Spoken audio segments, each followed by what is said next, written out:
In the beginning, two cavemen discovered they could count with their fingers. This radical approach had great impact on data processing. Computing by hand, however, had certain limitations, and a new technique was developed, causing a virtual information explosion. This system eliminated dull, repetitive tasks, relieving workers for more creative endeavors. But the search continued for ever faster methods to get the right information in the right form for sound management decisions. The bookkeeping load was heavy. As the march of civilization continued, as man approached the age of space, mathematical calculations became more difficult. Management faced overwhelming problems. But the first adding machine was already on the drawing board. Soon it became a reality, solving complex problems for science and industry. In 1617, a Scottish mathematician named John Napier, working with numbered logs, discovered rhythms which he called logarithms. In 1822, an English mathematician named Charles Babbage invented a difference engine, which could have made quite a difference if it had worked. But now, many inventors, in trying to eliminate dull, repetitive tasks, were making tasks even duller and more repetitive. What changed the course of calculating? Punched cards, rapid data processing. But rapid was not fast enough.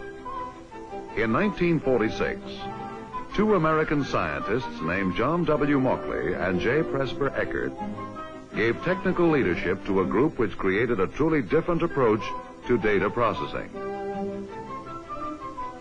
It was called electronic data processing. Recently, electricity had started running around with vacuum tubes, and Eckert and Mauchly were with it. This amazing machine had 18,000 vacuum tubes. It could do 100 years of mathematical work in 2 hours. The only trouble was, tubes burned out. This somewhat interfered with the 100 years' work being done in 2 hours. But this was the present state of the art. Eckert and Mauchly's electronic brainchild was called ENIAC, for Electronic Numerical Integrator and Computer. It was something to see.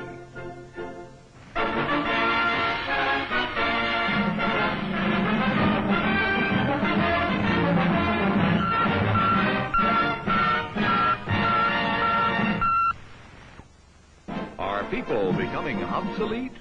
The giant electronic brain has started cogitating at the University of Pennsylvania. It's made of vacuum tubes like your radio, and it can add up a column of figures a yard long in a second. It's the world's first electronic computer. Right now, it's solving mathematical problems for the U.S. Army, but who knows, someday a machine like this may check up on your income tax. But the 1946 newsreels did not tell the whole story. It began at the University of Pennsylvania before World War II in 1941. At the university, the Moore School of Electrical Engineering had 2 Frieden calculators and a Bush differential analyzer. These machines were used in work for the United States Army Ordnance Department to compute firing tables for artillery. This work was done by graduate students under the supervision of Dr. John William Mauchly, an associate professor of electrical engineering. In 1941, Dr. Mauchly wondered if the new science of electronics could be applied to the ancient science of mathematics to make faster calculations. Dr. Mauchly experimented, but since he was not an electronics expert, he needed help. He found the right man, a research associate named J. Presper Eckert. Together, Eckert and Mauchly outlined an electronic computer that could, they hoped, perform at fantastic speed. They submitted their plan to U.S. Army Ordnance. World War II was on. Any idea for speeding work was welcome. Army Ordnance gave the University of Pennsylvania a 6-month research contract for $61,700. This contract was renewed 9 times for a total cost of $486,804.22. J. Presper Eckert was project engineer. Professor J.G. Brainerd, supervisor. Sam Feltman, ballistics engineer. Captain Herman H. Goldstein, liaison officer. Dr. John W. Mauchley, consultant. Dean Harold Pender represented the Moore School. General G.M. Barnes and Colonel Paul N. Gillen represented the Ordnance Department. Dr. Mauchley was 38 years old. Mr. Eckert was 26. Design began in July 1943 with only 12 engineers. Assembly began in June 1944. ENIAC was completed in 1946 after 200,000 man-hours.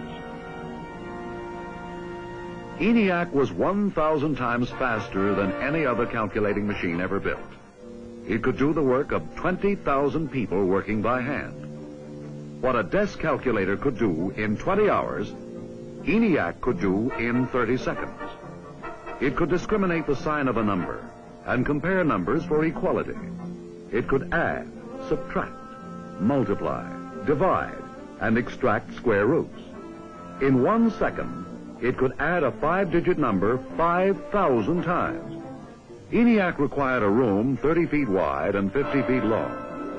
The 40 panels, side by side, would be 100 feet long. It weighed 30 tons. It required 3 times as much electricity as the largest broadcasting station. This wonderful machine, devised by Eckert and Mauchley and their colleagues, had most of the components found in computers to this day. ENIAC's electronic gate, buffer, and flip-flop concepts are standard circuitry today. There is a great similarity between ENIAC and present computers. The thousands of tiny neon lights were arranged like an abacus to light up by 5,000 electronic pulses per second. The lights shown here were specially designed for demonstration purposes only. ENIAC was tested at the University of Pennsylvania and accepted by Army Ordnance in July 1946. At the Aberdeen Proving Ground in Maryland, ENIAC began operating in August 1947. Soon it became a workhorse for solving the scientific problems of the nation. ENIAC worked with weather prediction, the hydrogen bomb, cosmic rays, and wind tunnel design, among other things, in addition to ballistic tables for the United States Army and the United States Air Force. In building ENIAC, better methods had been found, and so another was never built.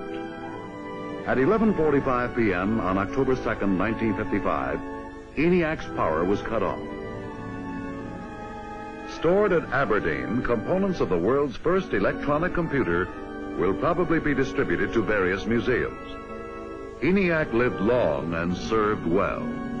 Meanwhile, Mr. Eckert and Dr. Mauchley had designed another computer. It was called BINAC. BINAC was much faster than ENIAC, much cheaper to operate, and magnetic tape could be used instead of punched cards. BINAC led to UNIVAC. Now the Eckert-Mauchley partnership joined the Remington Rand Company.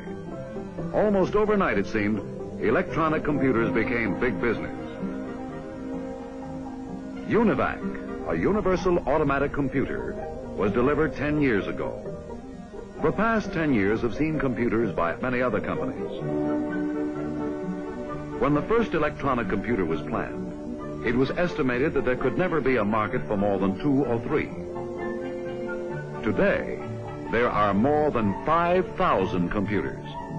Computers are in business, in factories. Computers track our lives from the start to the finish. Computers are on the ocean and under the ocean and in the air and above the air. Can anyone say the sky is the limit? Now, whatever became of Eckert and Mauchley, who started the whole business of electronic computers? Mr. Eckert, now a vice president of the Remington Rand division of the Sperry Rand Corporation in New York City, is still searching for better and faster ways to solve problems for science and industry. When we first started building computers many years ago, we used to speak of milliseconds, or a thousandth of a second.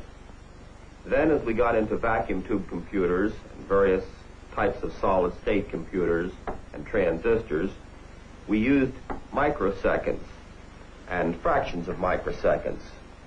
Now that we've gone into technologies which use thin films and which use tunnel diodes and some of the newer elements, we are starting to deal with millimicroseconds, which is a billionth of a second.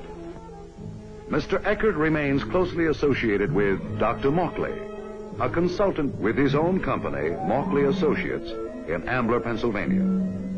What are you working on now, Dr. Mauchly? I'm working on what interests me the most of all, that is the computer as a tool.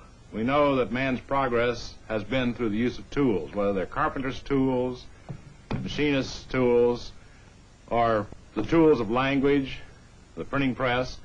The most important tool the businessman has today is the general data processing facilities, the information processing of the electronic computer. A recent magazine article has emphasized this new aspect of the computer use. The software is just as important as the hardware of the computer. In our own work, we have, for instance, found a great deal of advantage in a particular technique known as the critical path method of scheduling.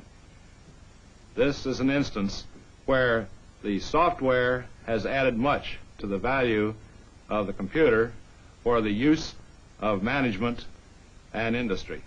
Of course, all this software wouldn't be of much use unless we were making advances in hardware, too. So, Press, come on in and tell us about the hardware. Well, I think that the main thing that's been happening on hardware in the last few years has just been to strive for more and more speed. And I think that we've got to find some new ingredient in all this, which is probably going to be a new ingredient in software and a new one in hardware, which doesn't just build the kind of arithmetic machine we've been building, but introduces some...